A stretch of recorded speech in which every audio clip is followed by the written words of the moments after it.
राधे राधे, जय श्री कृष्णा।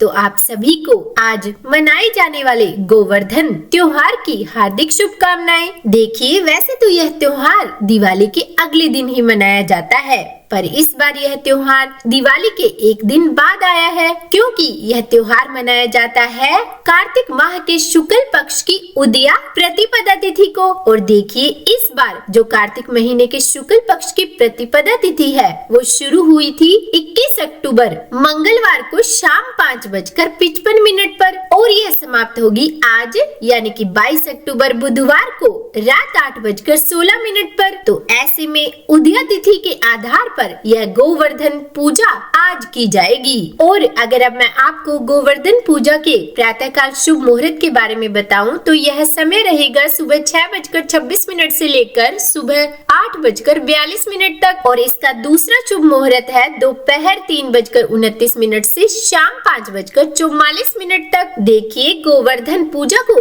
अन्नकूट पूजा भी कहते हैं। तो चलिए सुनाते हैं आपको गोवर्धन पूजा व्रत कथा। तो बोलिए श्री कृष्ण भगवान की जय। एक समय देवराज इंद्र को अहंकार हो गया और उस अहंकार को तोड़ने के लिए भगवान श्री कृष्ण ने एक लीला रची। एक दिन भगवान श्री कृष्ण ने देखा कि पूरे ब्रिज में तरह तरह के पकवान बनाए जा रहे हैं और सभी ब्रिजवासी किसी पूजा की तैयारी में जुटे हुए हैं। यह सब देखकर उन्होंने अपनी मैया यशोदा से प्रश्न किया कि माता, यह सब किस पूजा की तैयारी कर रहे हैं? तब मैया यशोदा बोली कि लल्ला, हम देवराज इंद्र की पूजा करने के लिए अन्नकूट की तैयारी कर रहे हैं। यह सुनकर भगवान श्री कृष्ण ने आगे पूछा कि मैया, हम इंद्र की पूजा क्यों करते हैं? तब माता यशोदा ने उन्हें उत्तर दिया कि इंद्र की पूजा करेंगे तभी तो अच्छी वर्षा होगी, और जब अच्छी वर्षा होगी तभी अच्छी पैदावार होगी, अच्छी फसलें होगी, जिससे हमारी गायों को अच्छा भोजन मिलेगा, हम सबको अच्छा भोजन मिलेगा। यह सब सुनकर भगवान श्री कृष्ण ने देवराज इंद्र की निंदा करते हुए कहा कि मैया, हमें तो ऐसे देवता की पूजा करनी चाहिए जो स्वयं प्रत्यक्ष आकर पूजन सामग्री स्वीकार करे। यह सुनकर मैया यशोदा के पास बैठी गोपियों ने कहा कि 33 कोटि देवी देवताओं के राजा की इस प्रकार निंदा मत करो लल्ला। तब यह सब सुनकर भगवान श्री कृष्ण बोले कि इंद्र में शक्ति ही क्या है जो वो हमारी रक्षा करेगा? इंद्र से ज्यादा शक्तिशाली तो यह गोवर्धन पर्वत है जो वर्षा का मूल कारण है। हमें गोवर्धन पर्वत की पूजा करनी चाहिए जहाँ हमारी गायें चरती हैं। इंद्र देवता तो कभी दर्शन भी नहीं देते और यदि उनकी पूजा ना करो तो वह रुष्ट हो जाते हैं। ऐसे अहंकारी देवता की पूजा कदाचित नहीं करनी चाहिए। और यह सब बातें जब चल रही थी तभी बाबा नंद जी भी वहीं आ गए और उन्होंने श्री कृष्ण से कहा कि इंद्र की पूजा करने से वर्षा होगी और हमें लाभ होगा, लेकिन गोवर्धन की पूजा करने से हमें क्या लाभ होगा, भला बताओ?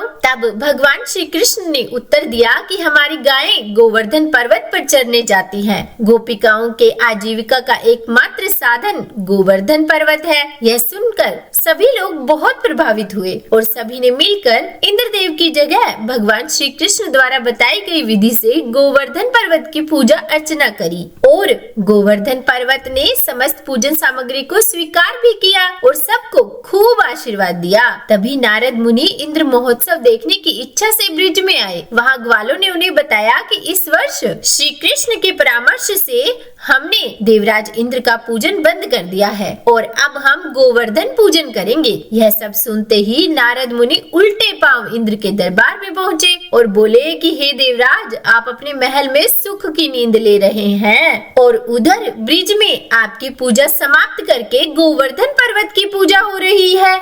यह सुनते ही देवराज इंद्र को क्रोध आ गया और उन्होंने इसे अपना अपमान समझा और जोरों की वर्षा शुरू कर दी। भयभीत होकर सभी ब्रिजवासी भगवान श्री कृष्ण की शरण में गए। तब भगवान श्री कृष्ण ने सभी को गोवर्धन पर्वत की शरण में जाने को कहा। सभी ब्रिजवासी अपनी गाय और बछड़ों के साथ अपने पूरे परिवार के साथ गोवर्धन की तराई में पहुँचे। वहाँ भगवान श्री कृष्ण ने गोवर्धन पर्वत को अपनी कनिष्क उंगली पर उठा लिया। यह देखकर इंद्र को और क्रोध आया और उन्होंने मूसलाधार वर्षा शुरू कर दी। भगवान श्री कृष्ण ने सुदर्शन चक्र को आदेश दिया कि वह पर्वत के ऊपर जाकर वर्षा की गति नियंत्रित करे और शेषनाग से कहा कि वह पानी को पर्वत की ओर आने से रोके। इंद्र लगातार 7 दिनों तक मूसलाधार वर्षा करते रहे और सभी ब्रजवासी गोवर्धन पर्वत की छाया में सुखपूर्वक रहे।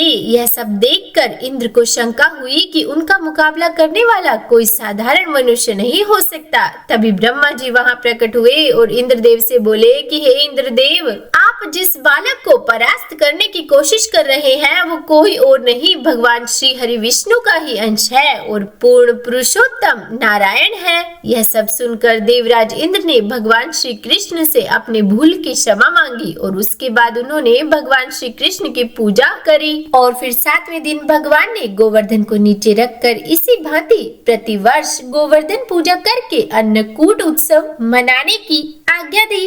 तभी से यह उत्सव अन्नकूट के नाम से मनाया जाने लगा। तो बोलिए श्री कृष्ण भगवान की जय, गोवर्धन पर्वत की जय। हे भगवान, अगर आज की यह कथा कहने, सुनने या सुनाने में हमसे कोई गलती हो गई हो तो हमें क्षमा करना। माना जाता है कि इस दिन जो व्यक्ति भगवान को अन्न का भोग लगाते हैं उसके घर में कभी अन्न की कमी नहीं होती। और हाँ, इस दिन गौ सेवा हर व्यक्ति को अवश्य करनी चाहिए। तो उम्मीद करती हूँ आज की यह कथा आप सबको पसंद आई होगी। अगर अच्छी लगी हो वीडियो तो लाइक एंड शेयर कीजिएगा और चैनल पर नए हैं, सब्सक्राइब नहीं किया है तो सब्सक्राइब भी कर ही दीजिएगा। और हाँ, कमेंट बॉक्स में जय श्री कृष्ण जरूर लिखिएगा। तो बोलिए जय श्री कृष्ण, राधे राधे।